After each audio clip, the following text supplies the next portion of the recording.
você voltou logo depois que você sofreu o acidente, você voltou a trabalhar nessa consultoria, né, que inclusive era de ginástica laboral. Aí também, né, nessa coisa de stalkear, né, uma história que já foi contada, só pro Valer saber aqui, você ficou um tempo afastada trabalhando nos bastidores, mas logo você decidiu, a convite, né, do time a se reintegrar aí nas empresas e voltar a aparecer, né, que era uma coisa que foi um momento que você se recolheu. Foram 6 anos, né, nessa consultoria, até o momento que você decidiu empreender. E eu acho essa história bastante interessante, porque a lei de cotas para a contratação de pessoas com deficiência já estava vigente, né? E as empresas, conhecendo você pelo seu trabalho com ginástica laboral, começaram a te chamar para ser secretário ou recepcionista. Isso a gente está falando de coisa de 15 anos atrás, mais ou menos, né? E pegando o seu exemplo, né, disso que aconteceu com você, quando a gente falava de cota para PCDs, parece que o que mais habilitava a pessoa para preencher um cargo era ser ou cadeirante ou ter alguma deficiência do que ter habilidades para aquela função, né? Porque era um processo inicial ainda de inclusão. Eu queria saber se isso ainda é assim. Eu queria conjugar esse verbo no passado, mas ainda é presente, viu, Dri? É, a- Quando eu comecei, foi exatamente por isso, assim, eu estava na minha área, eu voltei para a minha área, do jeitinho que você contou aí, 2 anos nos bastidores, depois eu já estava dentro das empresas de novo, fazendo o que eu tinha me formado para fazer e estava felizona. E aí vieram os convites, veio lei de cotas, e a lei de cotas não explica como fazer e pressiona as empresas, e as empresas me faziam convites, nada a ver comigo. E esse incômodo me fez perceber uma necessidade, uma oportunidade de negócio. E assim, claro que a gente tem avanços. Eu não posso falar que todas as empresas vivem essa mesma realidade de contratar porque é lei. E aí contratar independente de olhar perfil, fica em busca de pessoas com deficiência que enquadram para a lei, mas que tenham o mínimo de deficiência possível, né? Falo que o mercado fala para a gente que são deficiências leves, a gente tira esse relativismo da deficiência, porque deficiência leve ou severa, ela depende de um histórico social, psicossocial, na verdade, não é só a parte clínica que deveria ser avaliada, mas as empresas ainda nos trazem colocações nesse sentido. Olha, eu gostaria de uma pessoa com deficiência, mas tem que andar. Tem que ser uma pessoa com deficiência que enxerga um pouco, uma pessoa com deficiência que escute e fale. E aí a gente tem ainda essa necessidade do mercado contratar por causa da lei, né? Isso é uma resposta. Existem empresas que evoluíram, mas que ainda não evoluíram na carreira, porque os indicadores de crescimento de carreira são muito baixos. Então, mesmo as empresas que já transcendem essa questão de contratar porque é lei, porque já batem suas cotas, têm contratações para além da lei de cotas, ainda nelas, pessoas com deficiência têm estacionamento na carreira, não crescem.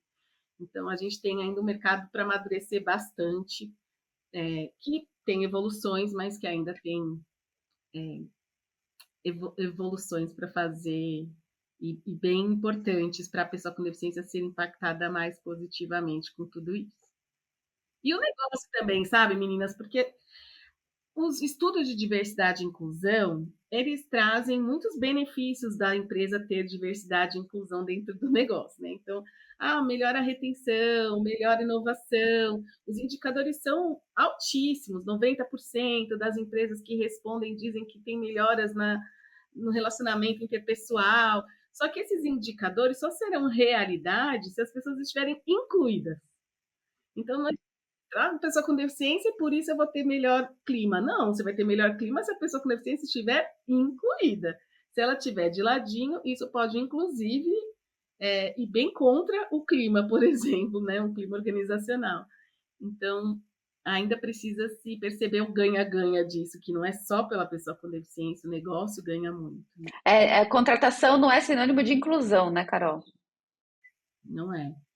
Não é. E até a exemplo do que estávamos falando sobre tecnologia, né? E tecnologia do Be My Eyes, inteligência artificial, muito do que a gente usa hoje de tecnologia e que todas as pessoas usam foram criadas para pessoas com deficiência.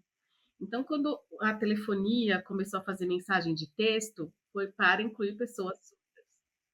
E aí virou negócio. Tem negócios milionários que usam, que a gente usa todo dia, usando mensagem de texto.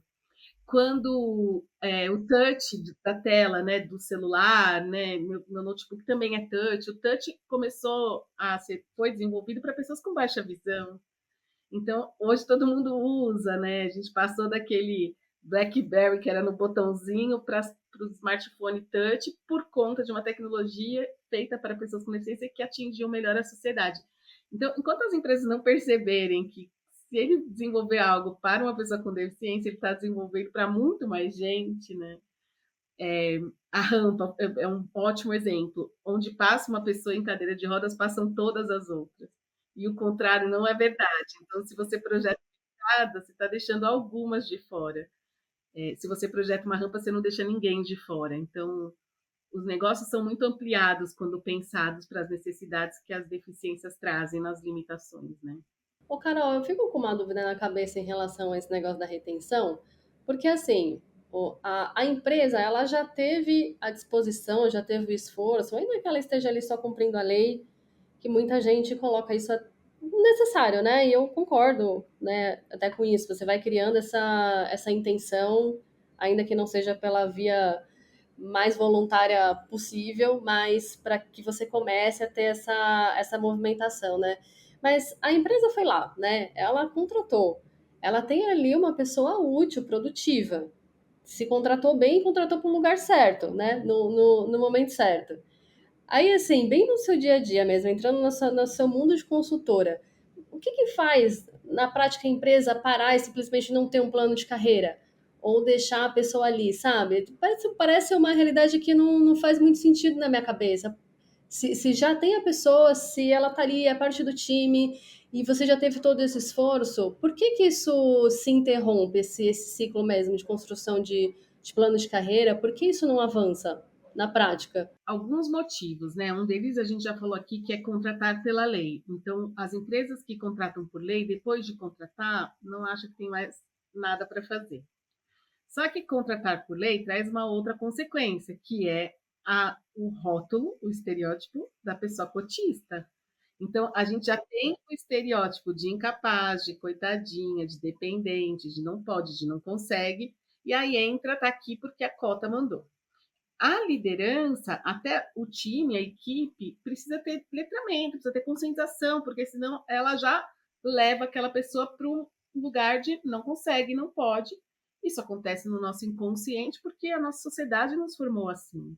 Então, a pessoa com deficiência, depois de contratada, se não tiver um trabalho de formação de cultura interna, inevitavelmente é isso que vai acontecer. A pessoa com deficiência vai ficar de ladinho, vai ficar no cantinho. Mesmo a empresa que faz o letramento, a gente está aqui há 16 anos cutucando, né, motivando as empresas, provocando as empresas para fazerem o trabalho de letramento de cultura. E aí, assim, por várias empresas a gente passou e ainda passa uma vez por ano. Então vem aqui fazer a palestra no mês de setembro, que é o mês do Dia da Pessoa com Deficiência. E uma palestra uma vez por ano, primeiro, que só envolve 20% da empresa. Eu nunca consegui, a não ser uma convenção, chegar numa empresa e estar 80%, 90% da empresa. Primeiro que, quando oferecem nessa semana, vai movimentar uns 20% de pessoas que já são interessadas nesse tema, que é catequizar os catequizados. E aí a gente vai lá, leva o recado, aí pronto, eu fiz minha parte. Então, os checks do que é feito, eles são muito rasos, né? Contratei, check. Fiz uma palestra no ano, check. Ainda não existe um trabalho de estratégia. Então, a gente vem trabalhando muito para entrar no board, para entrar no C-Level, para entrar com CEOs, para a gente conseguir falar para esta população sobre estratégia. Enquanto não for estratégia, não virão os resultados. E aí a gente tem os haters, né? Eu falo que tem pessoas que acordam odiando, né? Pessoas que acordam discordando. E aí vem as pessoas dizendo, mas não dá resultado. Claro, não dá resultado porque não é só contratar, de novo.